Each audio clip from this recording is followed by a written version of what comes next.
Grüße euch, liebe Zuseher.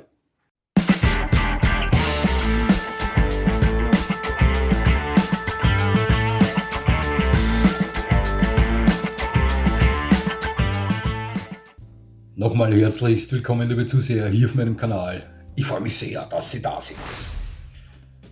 Das nächste Vergleichsvideo und heute matchen sich zwei fantastisch aussehende Hunderassen miteinander.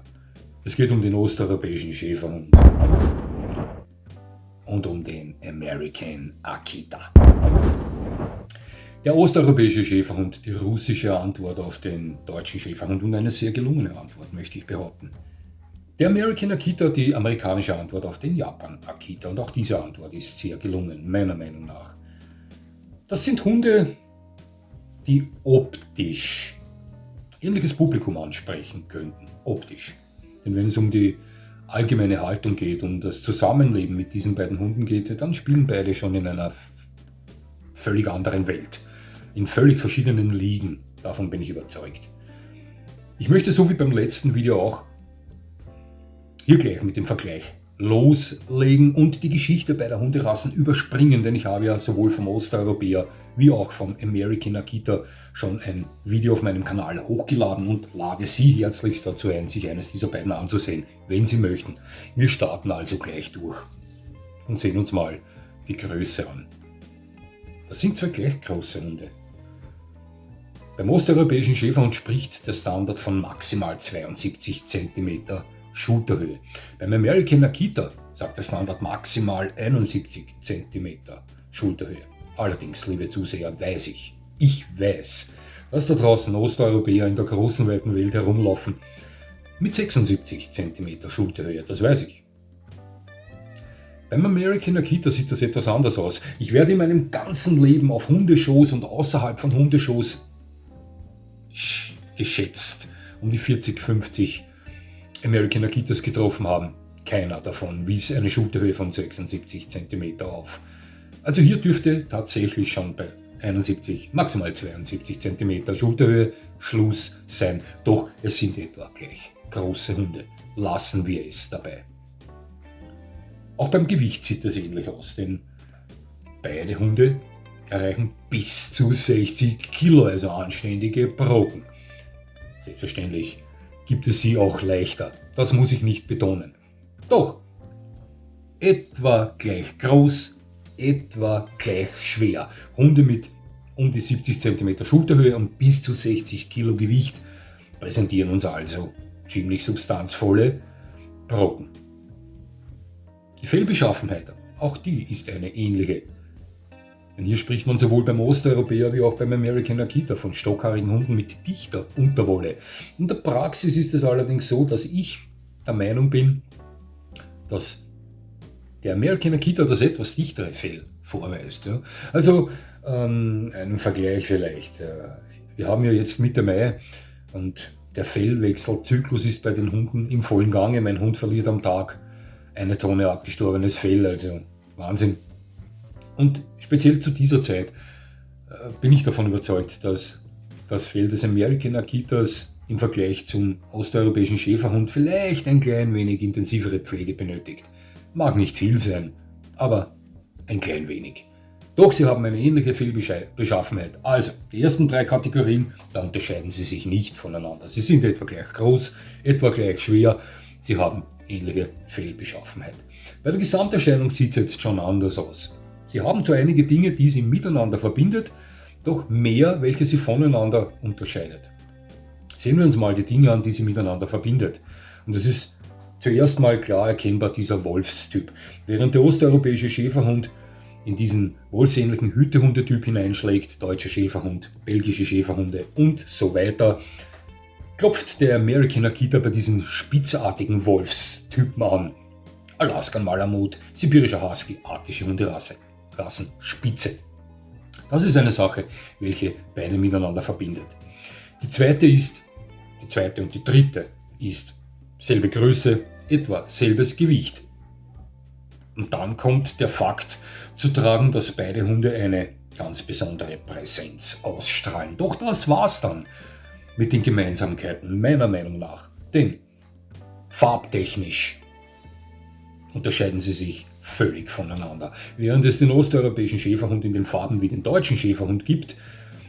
Allerdings ist der osteuropäische Schäferhund, wenn er einen darstellt mit Brand, immer der Hund, der den weit blasseren Brand vorweist, als ihn die deutschen Schäferhunde haben. Ja, mit diesem satten, dunkelbraun, rotbraunen Brand manchmal. Also mit dieser Schönheit, was den Brand betrifft, kann der osteuropäische Schäferhund nicht aufwarten. Doch sonst ähnliche Farben. Schwarz mit Abzeichen, reinschwarz, Wolfsgrau und so weiter. Wie der deutsche Schäferhund, nur mit nicht so satten Brand.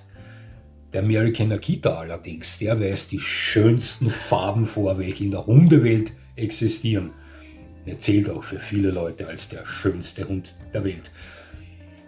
Ein Hauptunterschied der beiden besteht meiner Meinung nach in der Kopfform. Sehen wir uns mal die beiden Köpfe genauer an. Der American Akita hat den massigeren Kopf. Nicht unbedingt den größeren Kopf, den massigeren Kopf.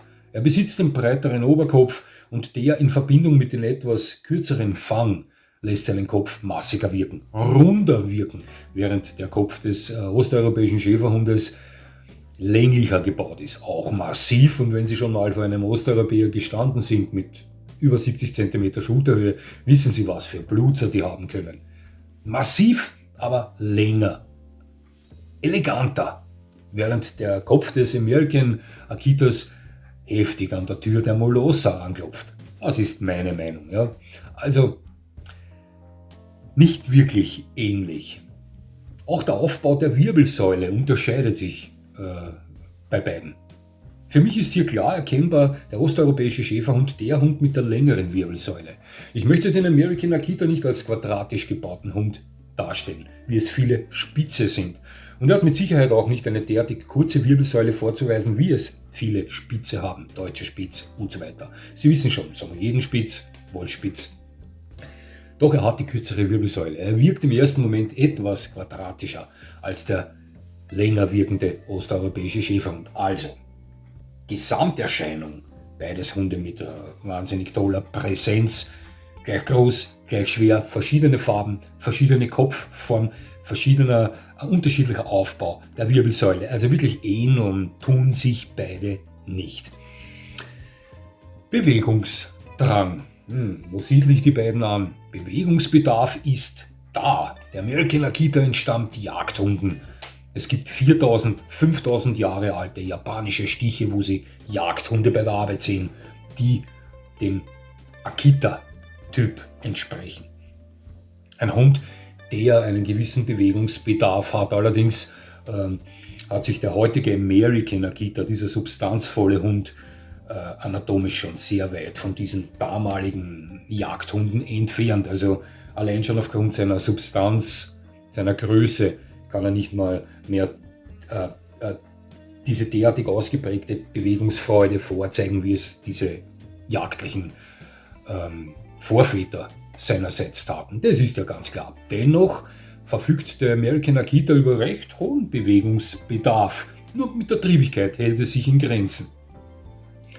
Osteuropäischer Schäferhund, ein Diensthund, war schon immer im Dienst der russischen Armee seit seiner Erschaffung, ist es immer noch. Ein Hund, der hauptsächlich zur Bewachung und zum Schutz erschaffen wurde und auch heute noch im Einsatz ist. Der bewacht Lager, Munitionsdepots, Kasernen, Grenzen. Anders als sein deutscher Verwandter, der deutsche Schäferhund, wurde dieser Hund niemals als Hütehund Schäferhund eingesetzt. Ja, er entstammt zwar dem deutschen Schäferhund, aber bei der Erschaffung dieses Hundes war das Zuchtziel Wach- und Schutzhund mit Power, mit Leistungsfähigkeit. Dieser Hund wurde in der Zuchtstätte Roter Stern entworfen, erschaffen, entwickelt. Eine Zuchtstätte des russischen Militärs, in welcher auch der Moskauer Wachhund und der schwarze russische Terrier das Licht der Welt erblickten. Ja, ebenfalls, was die Triebigkeit betrifft, möchte ich Ihnen vielleicht so erklären, stellen Sie sich einen deutschen Schäferhund in entschärfter Version vor, wenn es um die Triebigkeit geht. So ähnlich funktioniert diesbezüglich der osteuropäische Schäferhund. Bei Weitem nicht so triebig wie ein flinkerer deutscher Schäferhund. Der osteuropäische Schäferhund bringt doch etwas mehr an Substanz mit. Sie bewegen sich also beide, der Osteuropäer und der American Akita, im durchschnittlichen Bereich, wenn es um die Triebigkeit geht, im vielleicht etwas überdurchschnittlichen Bereich, wenn es um den Bewegungsbedarf geht. Ja? Lassen wir es bei dem. Leistungsfähigkeit. Allgemein gesehen, und da möchte ich gleich herausplatzen mit meiner Meinung, ist der osteuropäische Schäferhund für mich der leistungsfähigere Hund.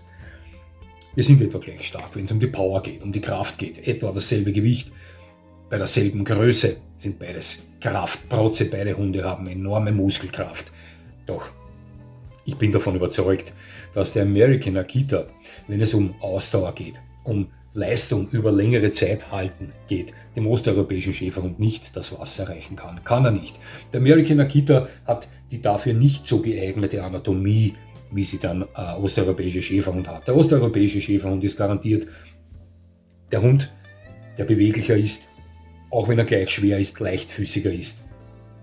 Er ist ausdauernder. Er hat die dafür geeignete Anatomie. Das ist ein Hund mit einer längeren Wirbelsäule. Ergo, er ist der bessere Läufer. Schauen Sie, es hat ja einen Grund, weshalb man Spitzen mit ihrem recht kurzen Rücken, mit ihrer recht kurzen Wirbelsäule nachsagt, sie wären schlechte oder nicht unbedingt energische oder demotivierte Hetzjäger.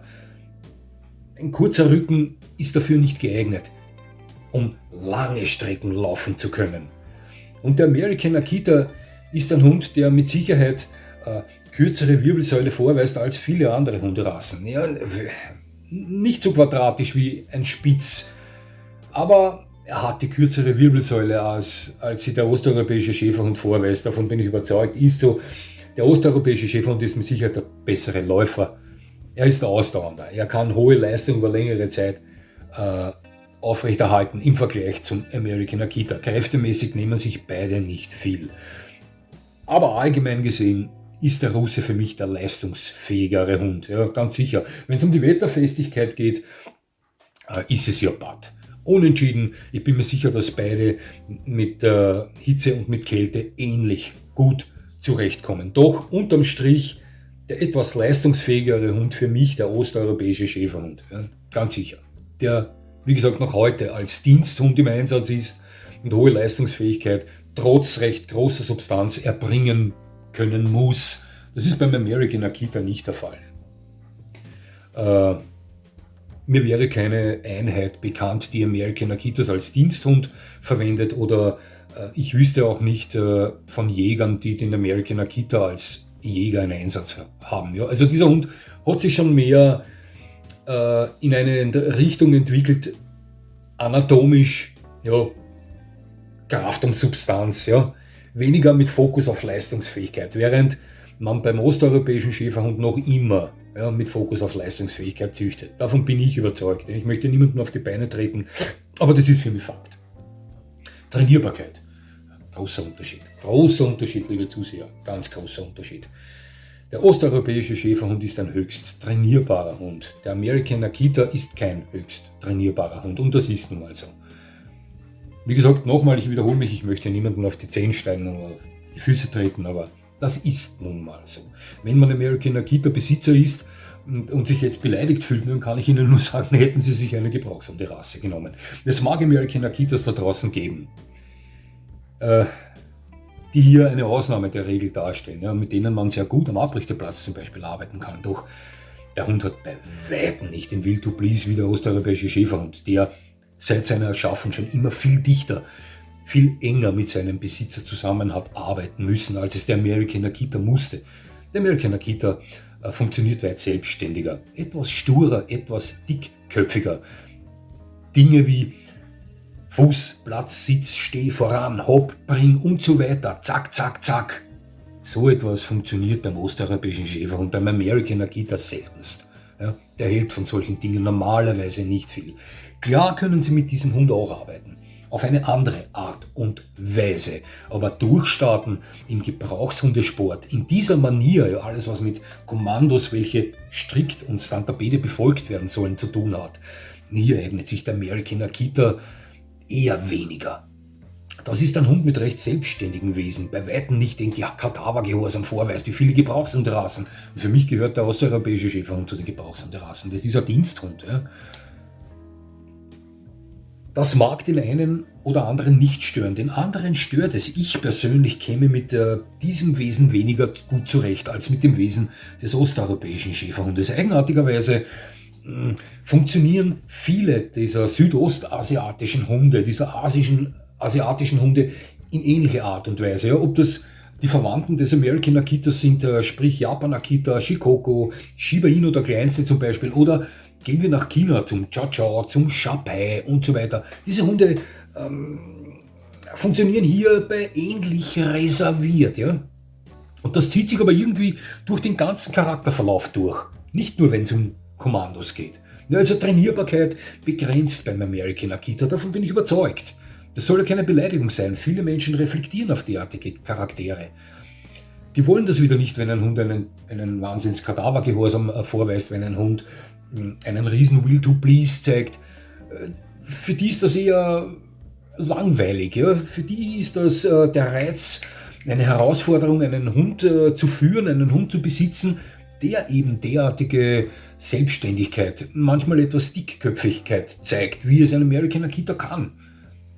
Also es mag Ausnahmen geben, den einen oder anderen American Akita da draußen geben, der exzellent zu trainieren ist. Aber schauen Sie, bleiben wir hier bei den Fakten. Und hier ist es nun mal so bei dieser Hunderasse, dass sie, wenn es um die Trainierbarkeit geht, also das Nachsehen hat im Vergleich zum osteuropäischen Schäferhund, das ist ganz klar. Der osteuropäische Schäferhund, ein höchst trainierbarer Hund, fantastisch zu arbeiten mit diesem Hund, in ähnlicher Art und Weise zu arbeiten wie mit den neuen Gebrauchshunderassen, wie sie die FC offiziell als diese anerkennt. Aber der American Akita hier eine völlig andere Welt. Ja? Also als typischer Hundesport-Fan würde ich persönlich eher nicht auf den American Akita zurückgreifen. Ja, soviel zum Thema Trainierbarkeit. Wachhund, Kategorie Wachhund. Hier kann der American Akita wieder fest punkten. Das war schon immer ein Wachhund. Und dieser Hund ist dafür bekannt, sehr gute Wachhunde-Eigenschaften an den Tag zu legen. Ein Top-Wächter. Das gilt allerdings auch für den osteuropäischen Schäferhund. Hören Sie, das ist ein Hund, der nur für Wach- und Schutzaufgaben erschaffen wurde. Das ist ein reiner Wach- und Schutzhund beim russischen Militär. Also ebenfalls ein Top-Wachhund. Dennoch halten Sie sich hier beide die Stange. Ich bin mir sicher, dass der American Akita einen genauso guten Wachhund darstellt, wie ihn der osteuropäische Schäferhund darstellt. Also nochmal, Kategorie Wachhund. Sowohl der Osteuropäer wie auch der Akita exzellente Wachhunde. Wir sprechen hier von Hunden, die ihren Rassestandard in optimaler Art und Weise vertreten. Das ist bei jedem Vergleichsvideo klar, das muss ich nicht immer betonen. Thema Schutzhund. Und hier sieht es wieder anders aus. Ich bin davon überzeugt, dass der osteuropäische Schäferhund der weit bessere Schutzhund ist als der American Akita. Nein, auch der American Akita besitzt die Einstellung dazu, sie beschützen zu wollen. Und natürlich besitzt auch der American Akita die körperliche Eignung dazu. Ich meine, das sind Hunde, die an die 60 Kilo Gewicht erreichen, bei um die 70 cm Schulterhöhe. Hören Sie, wenn diese Hunde körperlich nicht dazu geeignet sind, sie zu beschützen, kann das gar kein Hund. Ist ganz klar.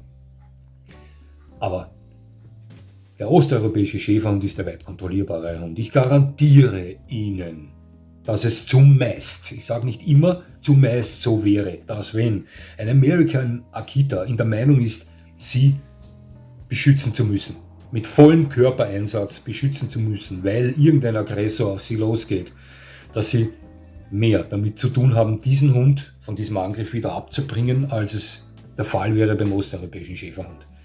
Wenn das beide Hunde sind, die für ihre Rasse optimal erzogen und gehalten werden von ihnen, verstehen Sie, dann wird der osteuropäische Schäferhund in solch einer Situation immer zugänglicher für Sie sein, für Kommandos ihrerseits sein, eher auf sie hören, früher auf sie hören, strikter auf sie hören, ganz sicher.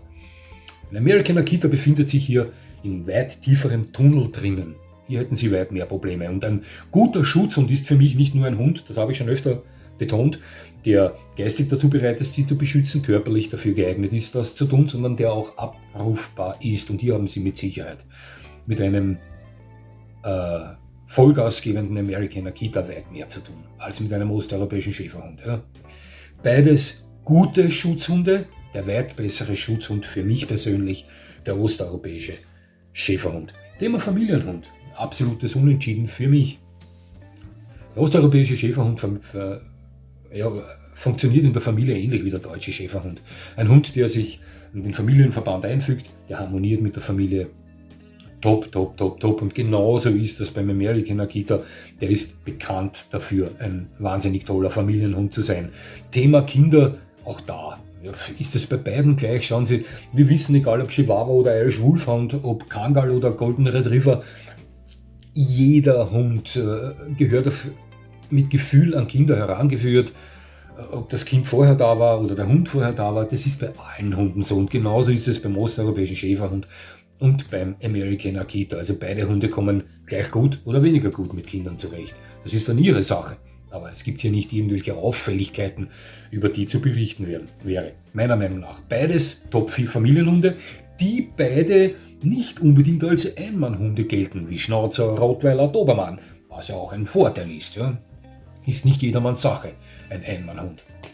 Also, hier nehmen sich beide nicht viel. Sehen wir uns mal die allgemeine Haltung an und gehen wir gleich dann fließend ins Gesamtfazit über. Nun, für mich ist der osteuropäische Schäferhund ganz klar der etwas führigere Hund. Ist er. Der Hund ist mit weit mehr Will to Please ausgestattet. Zählen Sie 1 und 1 zusammen, liebe Zuseher. Ein Hund mit stark ausgeprägten Will to Please und ein Hund mit geringen Will to Please. Welcher Hund ist führbarer? Das ist keine Wissenschaft. Und hier müssen wir nun mal am Boden bleiben. Und kein American Akita Besitzer soll sich hier auf den Schlips getreten fühlen. Das ist nun mal Fakt. Ja. Und wenn man sich in Rassen einliest, wenn man mit diesen Rassen zu tun hat, wenn man sich über diese Hunde informiert und für diese Hunde interessiert, dann wird man draufkommen, dass es Hunde gibt, die führiger sind und Hunde, die etwas komplizierter sind diesbezüglich. Ja, ist so. Und im Vergleich dieser beiden Hunderassen ist mit Sicherheit der American Akita der etwas komplizierter zu haltende Hund als der osteuropäische Schäferhund, wenn es um den Charakter geht. Den American Akita müssen Sie mit mehr Händchen erziehen. Ja? Ich möchte nicht sagen, die souveränere Führungspersönlichkeit darstellen. Ja? Das kann schnell missverstanden werden. Doch ich glaube, dass er vielleicht die strukturiertere Erziehung braucht. Jeder Hund benötigt strukturierte Erziehung. Ist so. Aber bei manchen Hunden benötigt man eine noch strukturiertere Erziehung als bei anderen Hunden. Und in diesem Fall wäre es der American Akita, der mehr Struktur braucht. Ja? Mehr, wie soll ich sagen, klare Verhältnisse, verstehen Sie? Aber auch mit Sicherheit mehr Gefühl, mehr Händchen in der Erziehung allgemein. Schauen Sie, beide Hunde gehören von klein auf gut sozialisiert anderen Hunden gegenüber. Beide Hunde neigen dazu, anderen gleichgeschlechtlichen Artgenossen gegenüber dominant werden zu können. Der American Akita vielleicht noch etwas mehr als der Schäferhund. Das habe ich nicht wo gelesen oder gehört, das habe ich schon des Öfteren gesehen. American Akita, Japan Akita, speziell diese japanischen spitzartigen Hunde, Shikoko bis zum Shiba Inu runter, die neigen dazu, manchmal etwas Streit zu suchen. Hier müssen Sie dahinter sein, von klein auf, auch beim osteuropäischen Schäferhund.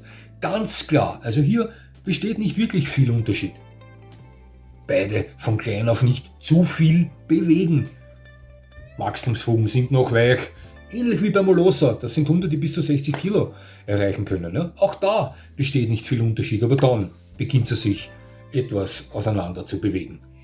Während sie schon im Junghundealter mit dem osteuropäischen Schäferhund strikt, mehr oder weniger intensiv, natürlich mit Pausen und nicht übertrieben, an Kommandos arbeiten können, in Richtung Gebrauchshundesport, wird das den American Akita nicht wirklich interessieren. Ja?